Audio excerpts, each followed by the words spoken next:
Thank you, Teresa. First of all, thank you all for coming, and I'd like to thank He's Teresa. from England, I forgot. I'm from England, but I haven't lived in England for 30 years, or thereabouts. I'm very grateful to Teresa for this kind invitation to come and talk to you about about a filmmaker who belongs to a collective of 3 filmmakers whose work I suspect almost no one would naturally get to see. But I'd also want to say that this particular filmmaker, Luis López Carrasco, unbeknown to Teresa, to Professor Vilarós, was actually inspired to make the film that I'm going to talk about today by her book. I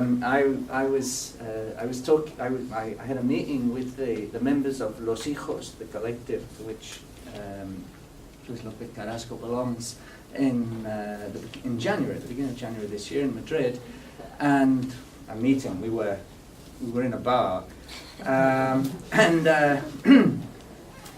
and at one point in the middle of the conversation, Luis López Carrasco, the director of this film, turned around and said to me, "By the way, do you know someone called Teresa Vilarós?" And I said, "Yes, I do." And it transpires that one of the features of the film that I'm going to talk about, and really a kind of key point to my own discussion, in a much bigger essay on the work of Los Hijos, is the idea of black holes. Now, black holes figure in this film quite literally. You will see, and I'll discuss this later, but we'll see examples of literal black holes. The idea of black holes as time tunnels or time warps is to be found in Teresa's book. And that was one of the inspirations for the film that I'm going to discuss today. So I'm particularly pleased to be here. And I sent a message to Luis López Carrasco telling him that I would be talking about his film today, and he was thrilled that Teresa would actually be here hearing about his paper. So this paper is called Retrospective, Future Perfect: Historical Discourse and Untimeliness in Recent Spanish Film. It's really it's limited only to one film. The title of this paper paraphrases Derrida's gloss on Freud's method in the former's archive fever, but it also resonates well with Luis López Carrasco's first feature, the first that he has directed alone. Titled El Futuro and made in 2013, the film is clearly and unmistakably, though nonetheless unnervingly, located in the past. It is set in 1982. We know this for a number of reasons, but first and foremost because of how the film begins. The film commences in a prologue with Felipe González's victory speech. For those of you who don't know, Felipe González was the first socialist prime minister of Spain since the Civil War. In 1982, the Socialist Party won the general elections for the first time since, the first time a leftist formation had won elections since 1936, and he was the charismatic leader of the Socialist Party at the time. The film commences in prologue with Felipe González's victory speech resonating out of a black screen in confirmation of the Socialist Party's success in the 1982 general elections. The words of the speech are significant, haunting not only the film itself, but also present-day Spain. Ningún ciudadano debe sentirse ajeno a la hermosa labor de modernización, de progreso y de solidaridad que hemos de realizar entre todos, says González, in one of the rare sequences of the film that is actually audible. And I think, can we just turn the lights down and I will, we'll just listen to this. What we're going to hear is a radio broadcast which is interrupted by the news, and it's like at 2 o'clock in the morning. It was interrupted by the news of the Socialist Party's victory, or confirmation of it.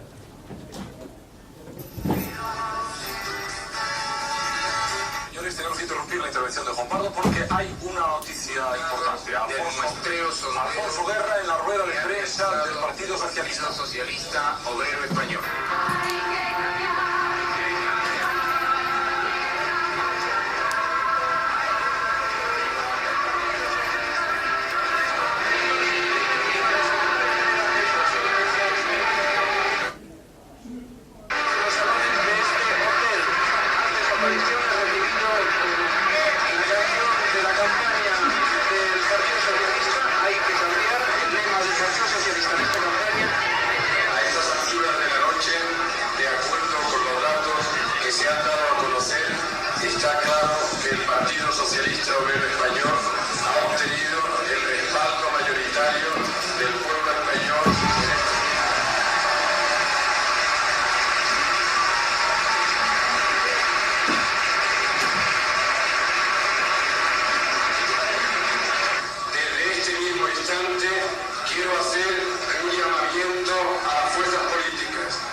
Okay. Can I put the light? Can we put the light on now, please? La luz. La luz, la luz.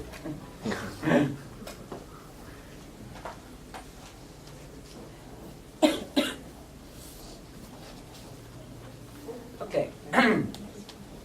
Today, I would like to offer a reading of this film and only allude to the other films that López Carrasco has co-directed as a member of Los Hijos, a filmmaking collective that has produced some of the most interesting work in Spain today. Unfortunately, there's not enough time to discuss them in detail, but all their films, I would suggest, postulate connections between implausible and perhaps impossible oppositions, such as in today's case, between past and future, and shot in the slippery, fleeting present. These are links that join to cite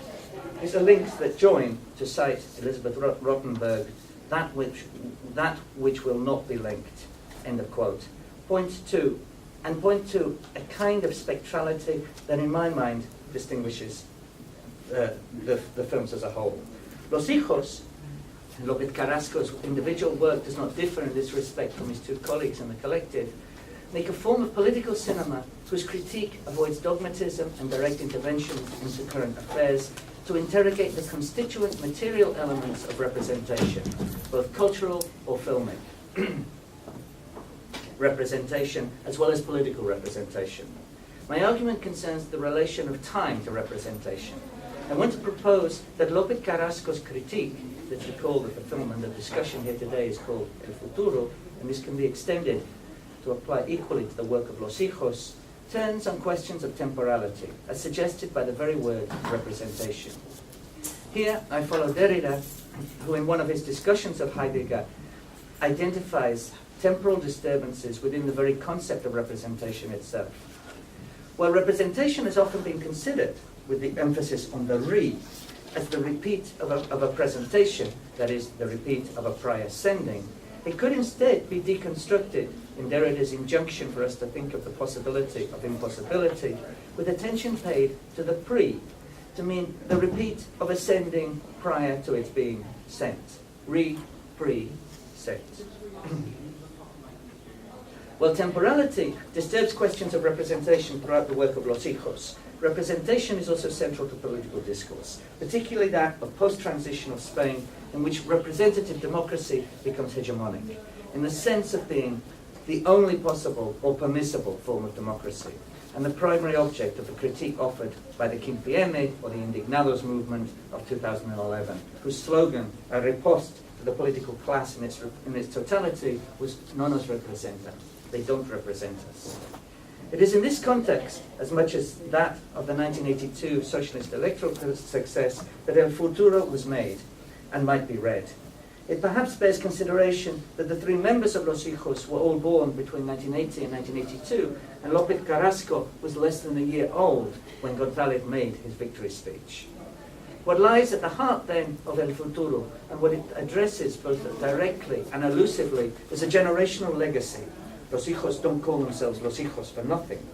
Drawn from an archive, radiophonic and filmic, whose inheritance, rather than posterity, lingers on as a sense of afterness, accompanying the successes and failings, but mainly the failings, that one generation has passed on to another. Not so much into the present, as constitutive of that bifurcating element of otherness that by disjoining the present from the contemporary facilitates political critique. The other, that is, of now. It seems to me that it's no coincidence that the film proper, following the recording of González's speech, should commence with what seems to be a hangover, that of the host of the party, the filming of which comprises almost the entire film.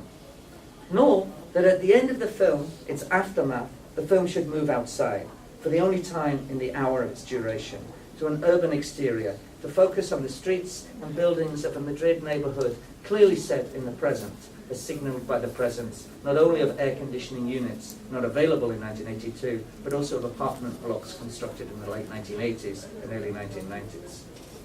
El Futuro is a film that is neither a historical document nor, apparently, a fiction film. Or it is at least a film that disavows such classification. In many ways, it takes on the appearance of an amateur production, an artisanal home movie, shot over 2 days using a 16mm camera employed to provide an anachronistic material authenticity, and it's a telling paradox that although shot in celluloid, we can only watch this film in its digitalized format, in my clips today. El Futuro films either in a neutral, fly-on-the-wall style or intrusively close to the participants. A party set, we assume, in 1982, and thus coinciding with the socialist election victory, and perhaps celebrating it. We are privy to a group of young members of the Madrid bourgeoisie who have descended on an apartment to drink, dance, flirt, take drugs, and exchange conversation.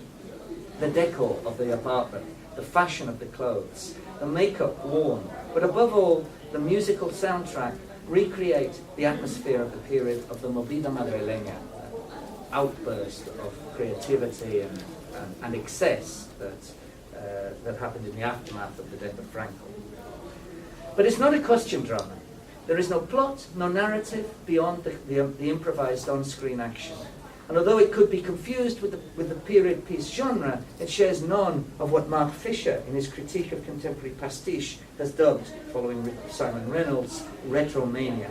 None of the nostalgia that inundated Spanish screens, and particularly the television screen, during the 90s and the 2000s, in which recreation of the past was reduced to temporal disjuncture, deprived of its uncanniness, or taken for granted, heralding, to cite Fisher once more, this time quoting Bifo Verande, and I quote, "the slow cancellation of the future." End of quote.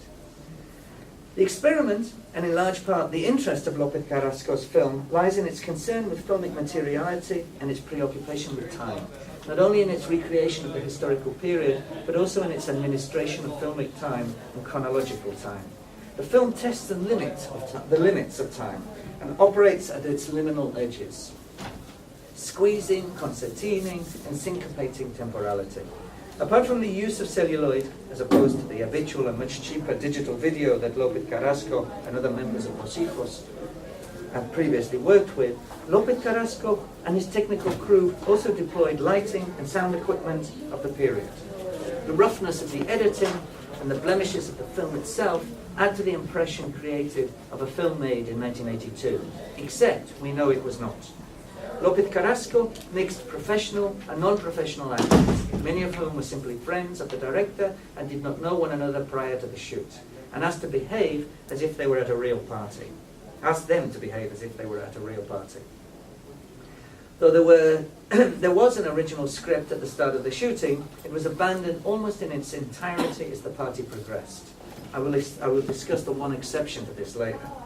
It was filmed over 2 days. As an experiment, El Futuro is clearly influenced by the work of John Cassavetes in the improvised action and the probing intensity of the camera work, its dense and urgent quality, its prying and eavesdropping proximity, and likewise there are also overtones of Andy Warhol's experiments with time and human behavior. The simple filming of what emerges before the camera lens, with little or no direction, within which drama develops at the limits of the shoot, from the concept, another experiment, rather than from the script. Indeed, dialogue in El Futuro is practically impossible to discern because of the music and the deficiencies in direct sound recording, again, typical of the technology at the time. And one of the strange things about this is that this film, this version of the film, or the clips we're going to see, actually have subtitles in the film, which in a way defies the logic of the film itself. We should not be able to understand what is being said, but we have subtitles all the same for today. Cassavetes and Warhol are, of course, among those filmmakers who most influenced the generation of the Movida Madrileña, the generation of filmmakers of the Movida Madrileña, most notably Pedro Almodóvar and Iván Zulueta.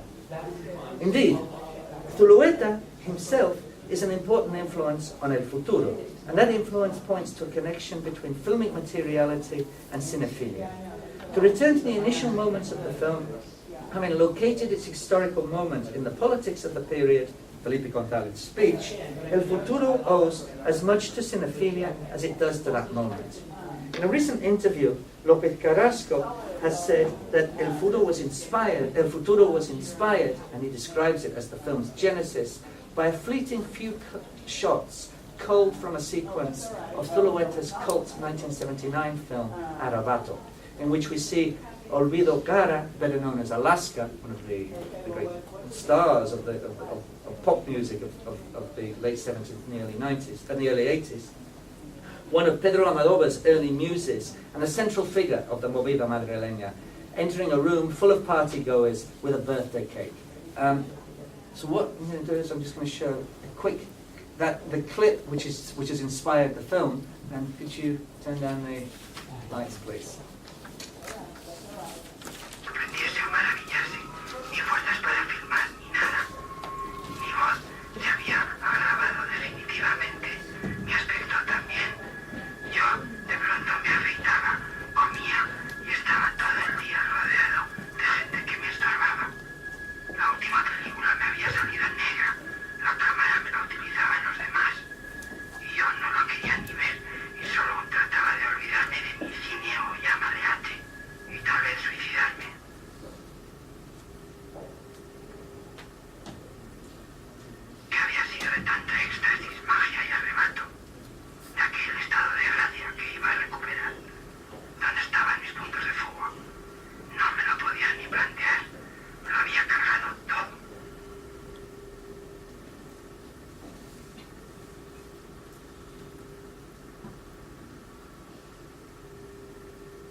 Okay. Can we put the lights up? Yeah.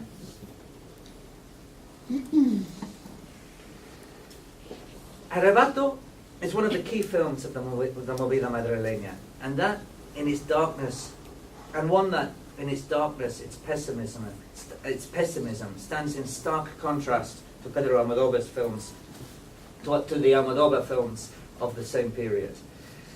The sequence in question from Arabato is interesting because it is in fact an extract from a film within a film. The Super 8 footage that Pedro P, played by Will Moore, sends filmmaker José Sergado Eusebio Poncela. The footage was shot by Zulueta himself as personal memorabilia and incorporated into the montage of Arabato later.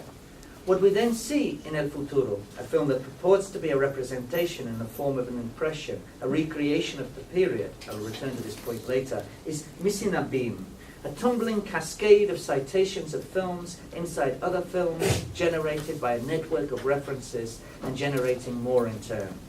Zulueta's home movie within Arabato that returns 30 years into the future, reincarnated or reimagined as a film called El Futuro. Such an interpretation permits a furtively political reading suggested by Walter Benjamin's 14th and 15th thesis on the concept of history that contain his most cited critique of progressive historicism. Benjamin posits Jetztzeit, now time, the charged moment of the instant that draws upon the past. And I quote, the tiger's leap into that which has gone before, end of quote, to interrupt explosively, and I quote, the continuum of history, end of quote. It is precisely this continuum of history and its appeal to citizenship, modernization, solidarity, to which González appeals in his victory speech. An additional pointed reference to another film of the period, only part of the original screenplay of El Futuro, and the only part of the original screenplay of El Futuro to survive the actual shoot, when two of the guests at the party engage in an animated, albeit amicable, argument over political militancy itself. Interestingly, they are shot slouched beneath a table, as if in a void, a vortex, a separate abeme of their very own, that sets them apart from the rest of the party. The dialogue here, which refers to ETA, the Basque separatist organization, is a direct, albeit unattributed, quote from an Andalusian worker resident in the Basque country, interviewed in the 1983 Atado y Bien Atado, the second part of Cecilia and José Juan Bartolomé's suppressed documentary on the transition, Después de. Afterness here is once more out of sync. I'm going to show the clip, and then this is the clip of the other part of the.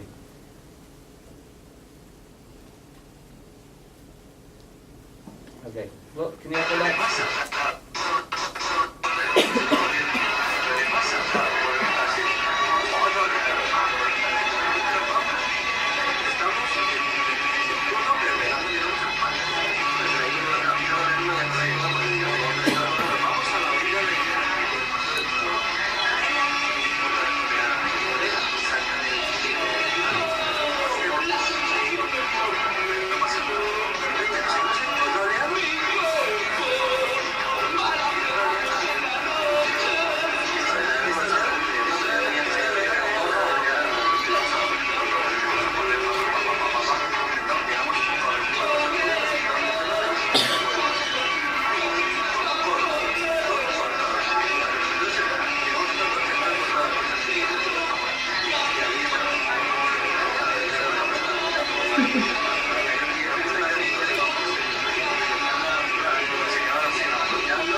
interesting thing is about this conversation is not, in fact, what they say, but the fact that it is a literal transcription of a very real intervention in a 1983 film.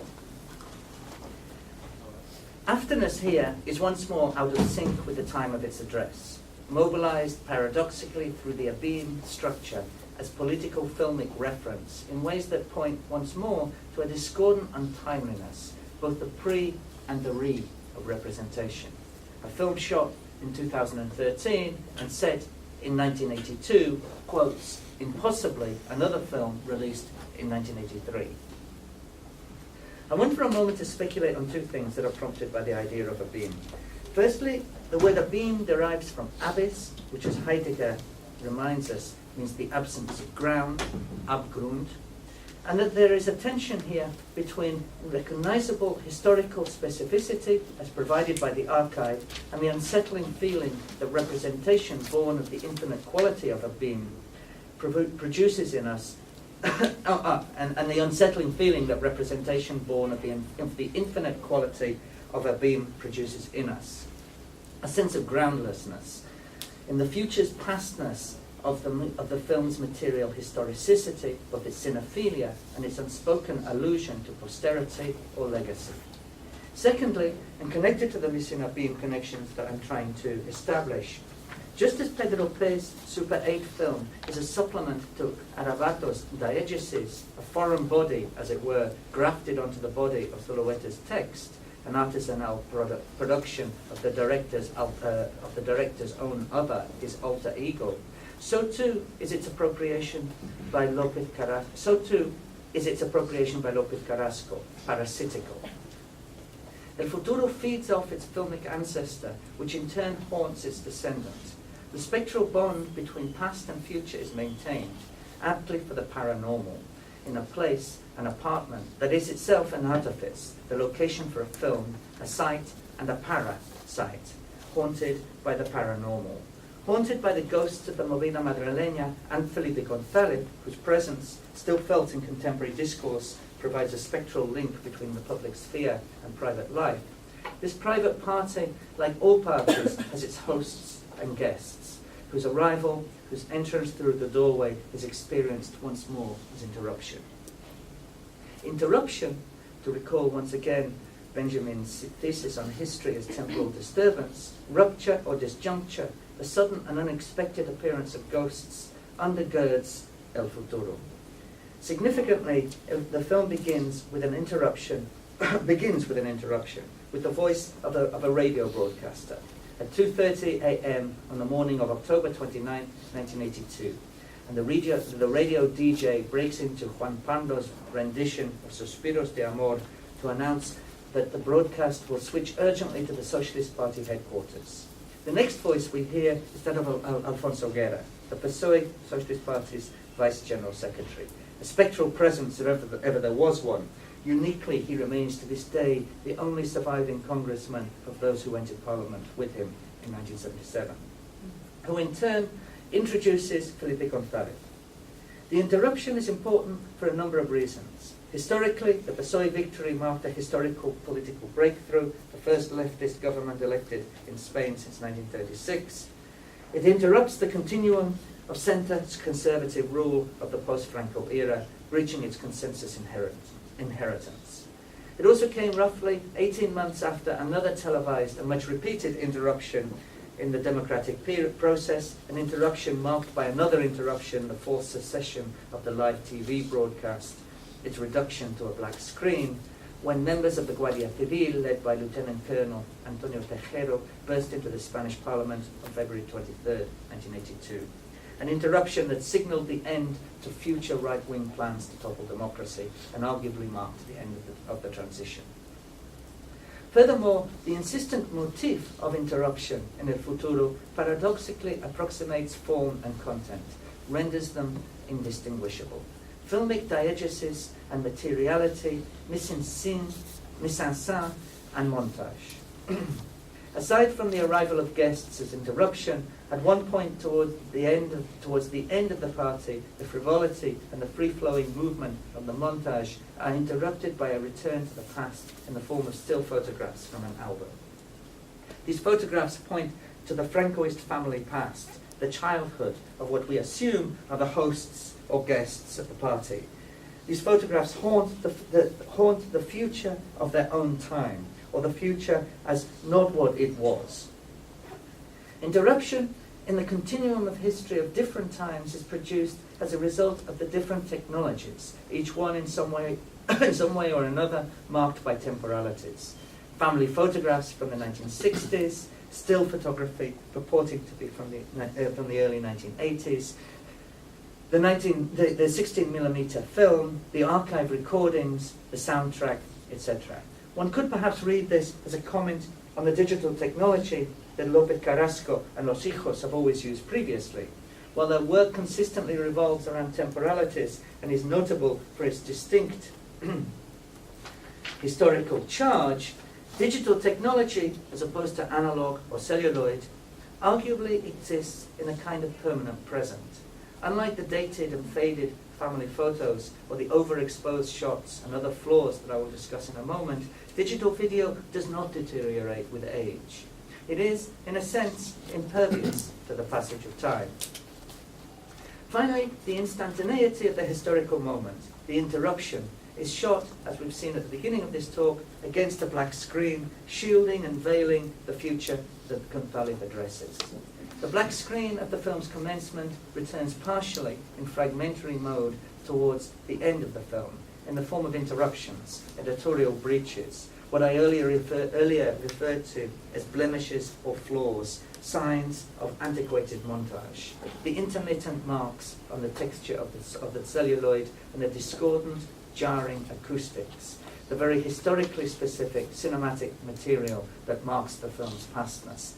And we're just going to see what I'm talking about, what I mean by this. Can we turn the light down?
Okay.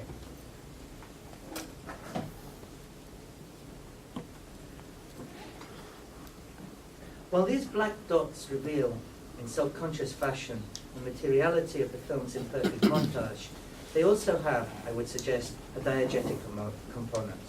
The black circle suggests a hole, a vortex, and a void, a material correlation to the being of the film's textuality, the references, the cinephilic citations. It suggests a quite literal black hole, a time tunnel, a conduit that connects the past with the future, a spectral bond that haunts and binds the elusive present, and thereby links by means of disruptive interruption not only the representation of different coexisting temporalities, but also other apparently irreconcilable oppositions, the discordant materialities of sound, light, and image, the modes of fiction and non-fiction, and analog and digital technologies. Thank you very much.